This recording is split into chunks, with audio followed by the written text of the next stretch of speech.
So we've got the two types of barking, the excitable sort of barking in the house and then the boredom sort of barking when you're not home. Yep. So any kind of examples with clients that you've had in that regard? Yeah. One of the best ones that I had was friends of mine with a young border collie. They were Melbourne-based and they got a job placement up in Sydney. Ah, okay. And their house happened to be on the flight path of aeroplanes into Sydney Airport. And as we know, there's probably a lot of planes that go into Sydney Airport. And this little border collie, every time he heard a plane, he'd be inside the house. He'd hear a plane. He'd fly out of the house 100 miles an hour and bark the full length of the yard. And bark, bark, bark, bark, bark, bark, bark. And the aeroplane would keep on flying. So he goes, yes. Barking worked, kept me safe, the aeroplane kept on going. Because what he didn't realise is if he was just quiet and slept the day away, the plane would keep on flying. Yes. So he felt that he needed to bark at every single plane that went by. But the problem was is that because Sydney Airport has a aeroplane curfew, I don't think planes are allowed in after 8 p.m. And the dog owners would work all day and they would get home 7:30, 8 o'clock and not hear him bark. So they wouldn't even realise? Because they didn't even realise. Didn't even realise because planes didn't go over when they were home. So the dog was a beautiful little angel inside, nice and quiet. And there would be a few of us out there as well that, you know, we go out to work for 8-10 hours, whatever it is, come home, and we don't even realise our dog's barking. That's right. So if you do get, hopefully, a nice polite note from one of your neighbours saying that your dog may be barking all day, first set up a surveillance camera in your yard that sort of angles to get majority of your yard, or a GoPro or something that you can monitor and look back and go, yeah, that is actually my dog. Good tip. Sometimes it's not your dog and it's one of the other neighbouring dogs and you'll have to let them know instead. If you're in a multi-dog household too, that can be tricky as well because which of the dogs is it that is barking? Is it both of them or all of them? Or is it just one of them? And you'll need to work out which dog it is because you'll need to help that dog out rather than all of them. Yeah, I wouldn't have thought about the cameras, the surveillance cameras, but I guess how do you really know? You're just making assumptions really. So if you do that, at least you know for sure if it is your dog or which dog it is. Yeah. And once you know that it is your dog, you can then work on treating it. So speaking of treating it, what are some solutions? So perhaps for the boredom side and the excitability side, can we walk through that? Yeah, so for boredom, it is really about filling your dog's brain space. We're so busy now in our daily life that we'll get home, we let our dogs in, they're part of our pack, but we don't give them that valuable, essential one-on-one dog human time. And dogs need that and they crave that. Whether it's 5 minutes or 20 minutes or half an hour, whatever you can sort of squeeze in, give them committed time. We also want our dogs to explore when they go on a walk. I look at my watch and go, I've got 30 minutes. I know in 30 minutes I can do 3 kilometres. This is my route. I'm going to do that. And we go, well, walk, get home and the dog's, wow, what just happened then? We don't sit and process everything that we just saw and all the smells and things that are coming in. So on a walk, if you've got 30 minutes, go, I'm going to walk 10 minutes to the corner and we're going to sit there for 10 minutes and take the 10 minutes home. That's my 30 minutes. And so for 10 minutes on that walk, we're just going to sit and watch.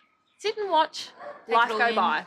Indeed. Watching traffic, watching kids on bicycles, let the dog have really good investigation with their nose, sniffing all the wonderful smells, and let them take in life. Because human life is really busy and we expect our dogs just to fit in all okay with our busy, crazy human life. Because sometimes we are in such a rush, aren't we, to go on our walks sometimes. We just kind of want to get it over and done with. Yeah, that's right. So really just taking that time to relax on our walks. Yeah, and with today's society, so we've got iPhones and iPads and iMessages and iCars and everything. It's all about me. Yeah. That we need to sit back and go, hang on, what about me and my dog together just to take things in. Yeah. The more your dog can then take in and process, the more satisfied their brain is going to be.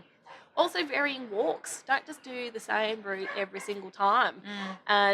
Varying it up, mixing it up, new adventures, new places to be, new smells to smell. New stimulation. Yeah. Also, on your walk, incorporate some training. Don't just go for the walk where we're just walking for free for that whole time. You might incorporate a random sit, not always at the curb. It can be anywhere. Just ask your dog to do a sit. Ask them to do a high five. Ask them to do a lie down instead of a sit at the curb. Keep it pepped up for them so that they're always guessing rather than knowing what's happening. And we so do taking away that monotony. Oh, indeed. Yeah. You know, we've got the auto sit. People are very proud, and I love that dogs understand the auto sit to respect the road. but also mixing it up. I teach my dogs to stop at the road, but they're looking up at me going, which one's coming today, Mum? Is it a sit? Is it a stand? Is it a lie down? They know to stop. Yeah. But they're also using their brain rather than just going through sit, we're at the curb, ready to go again. Okay. It definitely keeps it pepped up, keeps their brain filled. Okay, so basically to help with the excessive barking inside the house? Inside the house, I would probably start by blocking off access to the windows that they can see outside. So if you know that they're racing towards the windows, they're watching out those windows, spying every little movement that's happening and barking crazy at all that the stimulation that's happening outside, blocking windows. So it could be closing the curtains or even putting up some wood partitions on the bottom half of full-length windows. Preventing dogs from having access to that part of the house. So blocking them, you only live in the back half of the house. You don't have access to the front half of the house. It takes around about 21 days for sort of behaviour habits to start to disappear and change. Okay. So we need to try to stop the behaviour from happening for a good 3 weeks. Yeah. So a bit of time and patience is involved. Yeah, it's not just an immediate. And if we're yelling out, stop it, don't bark, shut up, the dog's like, yeah, come and bark with me. Thank you very much. And because we don't speak the same language, we don't know what their barking is and they don't know what our English words are.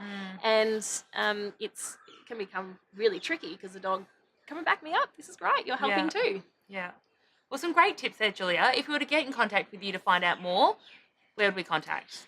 You can find my website, southernCrossAnimalStars.com.au, and also on Facebook, Southern Cross Animal Stars. Julia, thank you so much for joining us. It's been a pleasure. Fabulous tips, which we are going to try at home. Until next time, stay positive.